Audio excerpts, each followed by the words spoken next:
இந்த வாயை திறந்து சோழன்ட்ட தான் மனசுல இருக்கிறத சொன்னா நிலாவோட முத்து உதந்திரம்னு யாராவது சொன்னாங்களா என்ன?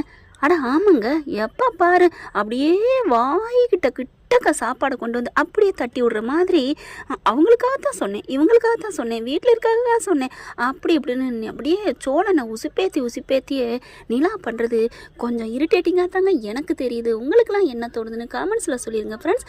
அன்பான இனிய உறவுகளுக்கு வணக்கங்க. வீடியோக்குள்ளே போகிறதுக்கு முன்னாடி நம்ம சேனலுக்கு உங்கள் பொண்ணாங்க கையால் ஒரு லைக்கை போட்டு சப்ஸ்கிரைப் பண்ணி ஹைக் பண்ணிடுங்க ஃப்ரெண்ட்ஸ்.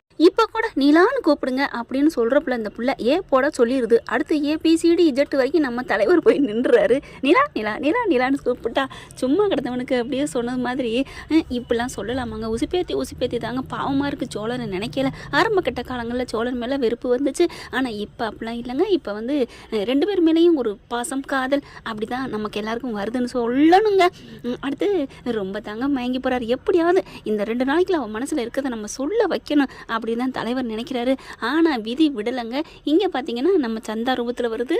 சந்தாவையும் அனிசையும் வீட்டை விட்டு காலி பண்ணி போக சொல்கிறாங்க. இதுவும் ஒரு கேனத்தனமாக இருக்குது. ஏன் பாண்டியும் சேரணும் நிற்கணும்? அவங்கள அங்கேருந்து கிளம்ப வேண்டியதானே? அவங்க வருவாங்களாம், அவங்களுக்கு வெத்தலை பாக்கு வச்சு பதில் சொல்லணுமா? எதுக்குங்க நிற்கணும்? பாவங்க அண்ணனும் தங்கச்சியும் ஓடுதுங்க, அங்கிட்டும் இங்கிட்டும் ஓடுறாங்க.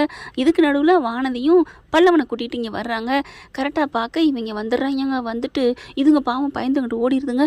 இங்கே என்னடா எங்கே வீடு பூட்டி கிடக்கு, எங்கே அவங்க அப்படின்னு சொல்ல சேரனும் பாண்டியும் பார்க்குறாங்க. இல்லைங்க, நாங்களே அவங்கள தேடித்தான் வந்தோம், இங்கே காணோம், அதான் எங்கன்னு பார்க்க வந்தோம் அப்படி இப்படின்னு எதோ சொல்லி மழுப்புறாங்க. டே உண்மையை சொல்கிறா, நீ மறைக்காத, நீ போய் சொல்கிற, எனக்கு தெரியும்டா அப்படின்னு சொல்லிட்டு பயங்கரமாக கத்துறாங்க. இல்லைங்க அப்படிங்கிறாங்க. கதை திறந்துட்டு உள்ளார போய் ஒட்டச்சு தும்முன்னு குதிக்கிறாங்க. அடுத்த கட்டம் அவங்களோட ஆயுதம் என்ன? இந்த சேரனையும் பாண்டியும் போட்டு அடிச்சு நொறுக்குறாங்க. அடிச்சு போகிறாங்க. இல்லைன்னு எவ்வளோ சொன்னாலும் கேட்கலங்க. அவ்வளோ அடி அடிச்சிடறாங்க. கரெக்டாக நம்ம பல்லவனும் வானதியும் வந்துடுறாங்க. அவங்க வந்து டே என்னடா பண்ணுறீங்கன்னு சொல்லிட்டு அவங்களும் 2 பேர் சேர்ந்துக்கிட்டு இவங்களை அடிக்க எல்லா ஆளுகள்லாம் கூடிடுறாங்க. அடி விழுகுது. அதுக்கப்புறம் ஆளுகள்லாம் சேர்ந்தோன்னே அவங்களால ஒன்றும் பண்ண முடியல. டேய் நான் இப்போ போகிறேன்னு நினைக்காதீங்கடா, வருவேன்டா, திரும்பி வருவேன், என்னைக்கு இருந்தாலும் சந்தா காலத்தில் நான் தாண்டா தாலியை கட்டுவேன், பிரிக்கவே முடியாதுடா, சந்தா எனக்கு தாண்டா அப்படின்னு சொல்லிட்டு வாடா, இவனை அடித்தது வரைக்கும் போதும் அப்படின்னு கிளம்பி போகிறாங்க. இங்கே சோழனுக்கு ஃபோன் மேலே ஃபோன் பண்ணார் பாண்டி. அவரும் ஃபோனு பார்க்காம இருந்துடுறாரு. பக்கத்தில் பொண்ணை பார்த்துட்டே இருந்துடுறாங்க. அடுத்து சாமி கும்பிட்டு வந்துடுறாங்க. அடுத்து என்னப்பா பண்ணலாம்? போகலாம், நாளைக்கு இன்னும் ஒவ்வொரு கோயிலாக போகணும் அப்படிங்கிறாங்க. அப்புறம் ஃபோனை பார்க்குறாரு. பார்த்துட்டு ஐயோ என்ன பாண்டி இத்தனை வாட்டி அடிச்சிருக்கான் அப்படின்னு பாண்டிக்கு அடிக்கிறாரு ஃபோனை. அடித்தா பார்த்தா இங்கே நடக்கிறத சொல்கிறாங்க. இந்த மாதிரி அடித்து போட்டு போயிட்டாங்க. என்னடா சொல்கிற, ஏன்டா எனக்கு தெரிவிக்கல? உனக்கு எத்தனை வாட்டி கால் பண்ண, நீ எங்கே எடுத்த ஃபோனை அப்படிங்கிறாரு பாண்டி. அதுக்கப்புறம் நிலா கிட்ட சொல்கிறாங்க ஃபோனை வச்சுட்டு, இங்கே பாரு நிலா என்னென்ன நடந்திருக்குன்னு, ஏன் என்னாச்சு அப்படின்னு சொல்ல இங்கே விவரத்தெல்லாம் சொல்கிறாங்க. ஐயோ இப்போ என்ன பண்ணுறது, நம்ம எப்படி போகிறது, நம்ம உடனே போகணுமே அப்படின்னு சொல்லி ஒரு தவிப்பாக பேசுகிறாங்க நிலாவும் சோழனும். அதுக்குள்ளே அந்த அம்மாவும் அப்பாவும் வந்துடுறாங்க. என்னம்மா என்னாச்சு, என்ன பிரச்சனை? இல்லை ஊரில் இந்த மாதிரி பிரச்சனை நடக்குது, அர்ஜெண்டாக போகணும், அதான் உங்களை விட்டுட்டு எப்படி போகிறது அப்படின்னு கேட்குறாங்க. இதில் என்னம்மா இருக்குது, நான் யாரு கூடாது போய்க்கிறோம், நீங்கள் போம்மா, அதான் முக்கியம், உங்கள் அண்ணனோட உயிருங்கிறீங்க, அடிச்சு போட்டாங்கிறீங்க, போங்க அப்படின்னு சொல்லிட்டு அந்த அம்மா அப்பா சூப்பருங்க. அவங்களோட கதையை கேட்டதுக்கப்புறம் நல்லா ஒரு யாராக இருந்தாலும் விட்டு கொடுத்து வாழணும் அப்படிங்கிறதாங்க தோணுது. அதுக்கப்புறம் சரின்னு சொல்லிட்டு ஒன்றும் தப்பாக எடுத்துக்காதீங்கம்மா, ஒன்றும் தப்பாக எடுத்துக்காதீங்க, அதெல்லாம் ஒன்றும் இல்லை, இப்போ என்ன ஒரு கார் உன்னோட வந்தால் நல்லா ஜாலியாக இருக்கும்னு நினச்சி ஒன்றை கூப்பிட்டோம், நீ இல்லைன்னா என்ன, ஏதோ ஒரு கார், நாங்கள் போய்க்கிறோம்ப்பா, கவலைப்படாதப்பா அப்படிங்கிறாங்க. இவங்களும் அலறி அடித்து ஓடி வர்றாங்க. அதுக்குள்ளே பாண்டி என்ன பண்ணுறாங்க, பல்லவன் எல்லாருமே அடி நல்லா சேரனை போட்டு அடிச்சிடுறாங்க. தூக்கிக்கிட்டு ஆஸ்பத்திரிக்கு போகிறாங்க. போகிறதுக்குள்ளே இங்கே சந்தாவுக்கும் அனிசுக்கும் தகவலை தெரிவிக்கிறாங்க. அனிசுக்கு அப்படியே உறைஞ்சு போயிடுறாரு. என்னென்ன சொல்கிறீங்க, என்ன பையா சொல்கிறீங்க அப்படின்ட்டு. அதுக்கப்புறம் சொல்கிறதுக்கு என்ன இருக்குது, ஆஸ்பத்திரிக்கு போகிறோன்னு சொல்லிட்டு ஆஸ்பத்திரி பேரை சொல்லிடுறாங்க. சந்தானால அடுத்து ஒன்றுமே பண்ண முடியல. வாங்க போவோம், வாங்க பையா அப்படின்னு சொல்லி கூப்பிட்றாங்களா. அதுக்கப்புறம் இவங்களும் சேர்ந்து அந்த ஆஸ்பத்திரிக்கு போகிறாங்க. ஹாஸ்பிட்டலில் போய் அட்மிட் பண்ணுறாங்க. என்னவே இப்படி அடிச்சிருக்காங்க, பாவங்க பாண்டிக்கும் அடி இருக்குதான் விழுந்திருக்கு, ஆனால் சேரனுக்கு தாங்க நல்லா அடிச்சுப்பிட்டாங்க, இவன் தான் அந்த பொண்ணை கட்டிக்க பார்க்குறியா அப்படின்னு சொல்லிட்டு. அதனால் ஆஸ்பத்திரியில் ரொம்ப ஆள் கை காலுக்கெல்லாம் பயங்கரமாக ரத்தம் வருது. ஆஸ்பத்திரியில் அட்மிட் பண்ணிடுறாங்க. பார்த்தா டாக்டர்லாம் ரொம்ப மயங்கிடுறாரு. சேரன் கட்டு போட்டுறாங்க, ட்ரீட்மெண்ட் பண்ணிட்டு இருக்காங்க. சார் உங்களுக்கு தான் சார் இருக்குது வாங்க அப்படின்னு சொல்கிறாங்க. என்ன பிரச்சனை அப்படிங்கல, அது வந்து என்ன அடிதடி பிரச்சனையா? ஆமாங்க அப்படிங்கிறாங்க. வானதியும் பக்கத்தில் நிற்கிறாங்க. அப்போ கம்ப்ளைண்ட் கொடுக்கணுமே அப்படிங்கிறாங்க. நாங்கள் நாங்கள் கொடுக்குறோம் அப்படின்னு பல்லவன் கம்ப்ளைண்ட் கொடுக்குறாங்க. அடுத்து இங்கே ட்ரீட்மெண்ட் நடந்துட்டுருக்கு. இங்கே சோழனும் நிலாவும் அவங்களால இருக்க முடியல, அலறி அடிச்சுட்டு ஓடி வராங்க. இங்கே பார்த்தா என்னாச்சு ஏதாச்சும் தெரியல தவிச்சிட்டு இருக்காங்க. வானதி எப்படி நல்லா ஹெல்ப் பண்ணுதுங்க, பரவாயில்ல. அவங்க அப்பாவும் நடேசனுக்கு தகவலை சொல்கிறாங்க. நடேசனும் ஓடி வராருங்க. என்னடா ஆச்சு பாண்டி, என்ன ஆச்சு அப்படின்னு நடேசன் தவிக்கிறாரு. இல்லைப்பா ஒன்றும் இல்லை, உன் கையெல்லாம் ஏன்டா அப்படி கட்டுப்பட்டு கிடக்கு, ஏன்டா அங்கே போனீங்க, என்கிட்ட கூப்பிட மாட்டீங்களாடா அப்படின்னு கத்துறாரு. அப்புறமா பல்ல வந்துட்டு அப்பா ஒன்றும் இல்லைப்பா அப்படிங்கிறாங்க. என்னங்கடா, இல்லை நாங்களாம் வந்தோம், அதுக்கப்புறம் தான் போட்டு போயிட்டாங்க அடிச்சு போட்டு அப்படிங்கிறாங்க. ஐயோ இவனுக்கா இப்படி இந்த கதி அப்படின்னு சொல்லி அழுகிறாரு. ஏன்னா சேரன் 4 பேத்துல பொறுப்பானவர், குணமானவர், அன்பானவர் இல்லையா. அடுத்து பார்த்தா வானதி கடந்து எல்லா வேலையும் ஹெல்ப் பண்ணுதுங்க. பல்லவனும் அப்படி தான் விழுந்து விழுந்து மாத்திரை எடுக்கிறது. என்ன பாண்டி நீ உட்காரு, உனக்கு தான் ரெஸ்ட் எடுக்கணும், நீ தான் கை காலம் அடிபட்டுருக்கு பாரு அப்படிங்கிறாங்க. வானதி பார்க்குது. பாண்டி இங்கே பாரு உனக்கு சொல்கிறலாம், வா வா அப்படின்னு டாக்டர்கிட்ட கூட்டி போய் மருந்து வைக்கிறது என்ன அப்படி தாங்க பண்ணுது. அடுத்து சேரனை பார்க்குறாங்க. சந்தா அழுதுகிட்டே நிற்கிறாங்க. சேரன் பக்கத்தில் நிற்கிறாங்க. சந்தா ஒன்றும் இல்லை கவலைப்படாதீங்க அப்படின்னு வானதி சொல்லுது. ஒன்றும் இல்லை எங்களால் தானே பையாவுக்கு இப்படி அப்படின்னு சொல்லிட்டு அனி சொல்கிறாரு. அதெல்லாம் ஒன்றும் இல்லை விடுங்க, காதலுக்கா இது கூட தாங்கலைன்னா என்ன என்ன அர்த்தம் அப்படின்னு சொல்லி பேசிக்கிட்டு இருக்காங்க. அதுக்குள்ளே பார்த்தீங்கன்னா அடுத்து இவர் வந்துடுறாருங்க. சோழனும் நிலாவும் ஓடி வர்றாங்க. அப்படி வானதி பார்க்குது.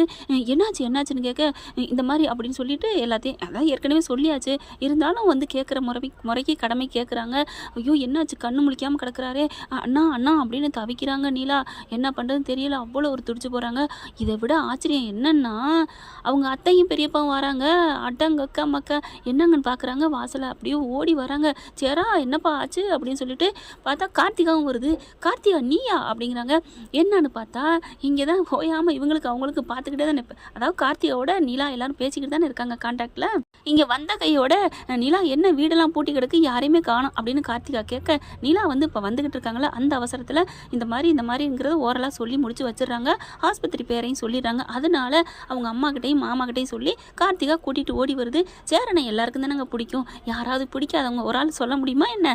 எனக்கும் எல்லாருமே நல்லவங்க தாங்க, நம்ம நல்ல கண்ணோட்டத்தை பார்த்தா நல்லவங்க தான், கெட்டவங்களா பார்த்தா கெட்டவங்களா தெரியும். ஆனாலும் அதையும் தாண்டி சேரவன் ரொம்ப நல்லவர். அதனால சேரனை பார்க்க ஓடி வராங்க. இங்கே வந்து மருமேனே என்னடா ஆச்சு, டே மவனே என்னடா ஆச்சு அப்படின்னு அண்ணன் தங்கச்சி அலறி அடிச்சு வர அப்படி பார்க்குறாரு சோழன். என்ன அத்தை வந்திருக்குது, குந்தானிலாம் வராதே அப்படிங்கிற மாதிரி பார்க்க, பெரியப்பா என்ன உங்களுக்கு எப்படி, டே கார்த்திகா நீ அப்படிங்கிறாங்க. என்னாச்சுன்னு சொல்லி மாமா என்னாச்சுங்கிறாங்க. சந்தா பார்க்குது. அப்படியே சந்தா என்ன அப்படிங்கிறாங்க. அப்புறம் விவரத்தை சொல்கிறாங்க. கொஞ்சம் நேரத்துக்கு அப்புறம் இன்னும் கொஞ்சம் நேரத்தில் கண்ணு முழிச்சிருவாருன்னு டாக்டர் சொல்கிறாங்க. அப்படியே பார்த்தா சந்தா அழுகுது. என்னங்க உங்களுக்கு எதுவும் ஆகாது, குஜுமே நையோங்க அப்படி இப்படின்னு சொல்லிட்டு இருக்க. கண்ணை முழிக்கிறாரு தலைவர்.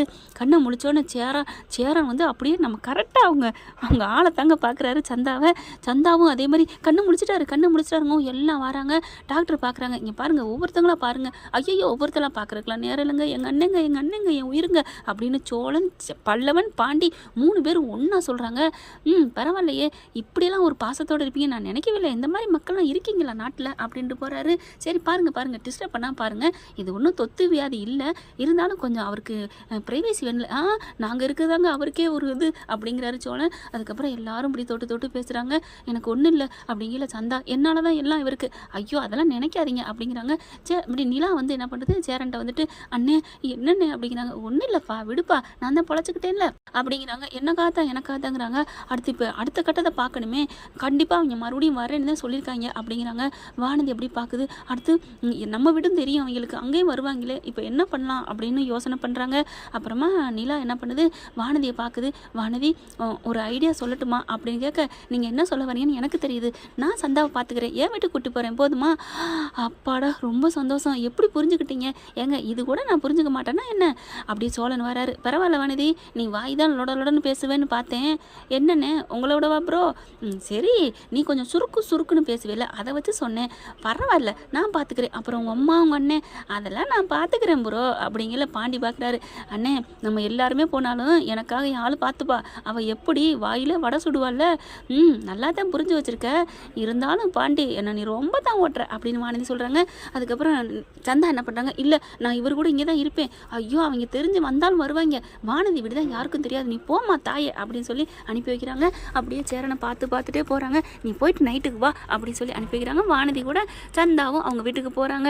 அந்த வீட்டில் அம்மா சும்மா விடும், என்னடி கூட்டு வந்தேன்னு நீட்டி முழங்கத்தான் போகுது. பார்க்கலாம் ஃப்ரெண்ட்ஸ் என்ன நடக்க போகுதுன்னு. இந்த பற்றி உங்களுக்கு பிடிச்சிருந்துச்சுன்னா உங்கள் பொண்ணான கையில் லைக்கை போட்டு சப்ஸ்கிரைப் பண்ணிடுங்க. Thank you friends. இந்த வீடியோ உங்களுக்கு பிடிச்சிருந்தா தயவு செய்து லைக் பண்ணுங்க. இன்னும் அப்டேட்ஸ்க்காக சேனலை சப்ஸ்கிரைப் பண்ண மறக்காதீங்க. நம்ம கிட்ட இருக்க எல்லா சேனல்ஸோட லேட்டஸ்ட் வீடியோ அப்டேட்ஸ்க்காக மேல ரைட் சைடுல காட்டுற லிங்கை கிளிக் பண்ணி வாட்ஸ்அப் குரூப்ல ஜாயின் பண்ணுங்க. உங்களிடம் விடைபெறுவது நான் உங்கள் மெஹர்.